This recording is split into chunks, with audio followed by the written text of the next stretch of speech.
സംസ്ഥാനത്ത് റേഷൻ വ്യാപാരികൾ നടത്തുന്ന സമരത്തിൽ ജനങ്ങൾ വലഞ്ഞു. വിവിധ ആവശ്യങ്ങൾ ഉന്നയിച്ച് ഇന്നും നാളെയും കടകളടച്ചാണ് പണിമുടക്ക്. തിരുവനന്തപുരത്ത് സംഘടിപ്പിച്ച രാപ്പകൽ സമരം CITU സംസ്ഥാന പ്രസിഡന്റ് TP രാമകൃഷ്ണൻ ഉദ്ഘാടനം ചെയ്തു. ഭക്ഷ്യമന്ത്രി ദുരഭിമാനം വെടിഞ്ഞ് റേഷൻ വ്യാപാരികളുടെ പ്രശ്നം പരിഹരിക്കണമെന്ന് TP രാമകൃഷ്ണൻ ആവശ്യപ്പെട്ടു. സമരത്തിന്റെ ഭാഗമായി സംസ്ഥാനത്തെ 14,000-ഓളം റേഷൻ കടകളാണ് അടഞ്ഞുകിടക്കുന്നത്.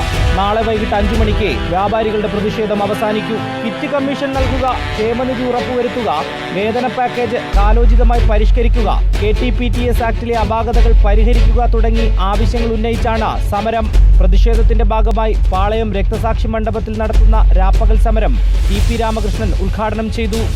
ഇന്ന് കേരളത്തിലെ സാധാരണ ജനങ്ങൾക്ക് ലഭിച്ചുകൊണ്ടിരിക്കുന്ന ആനുകൂല്യങ്ങൾ, തൊഴിലാളികൾക്ക് ലഭിച്ചുകൊണ്ടിരിക്കുന്ന കൂലിയും മറ്റാനുകൂല്യങ്ങളും കേന്ദ്ര നിയമത്തിന്റെ ഭാഗമായി ഒരു കാരണവശാലും ഇത് തടയില്ല.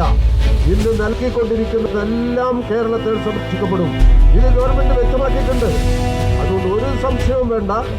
റേഷൻ കാർഡ് ഉടമകൾ നേരിടുന്ന എല്ലാ പ്രശ്നങ്ങൾക്കും ഈ ഗവൺമെന്റ് പരിഹാരമുണ്ടാക്കും.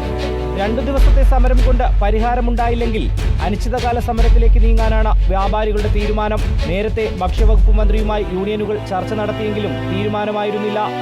റിപ്പോർട്ടർ, തിരുവനന്തപുരം.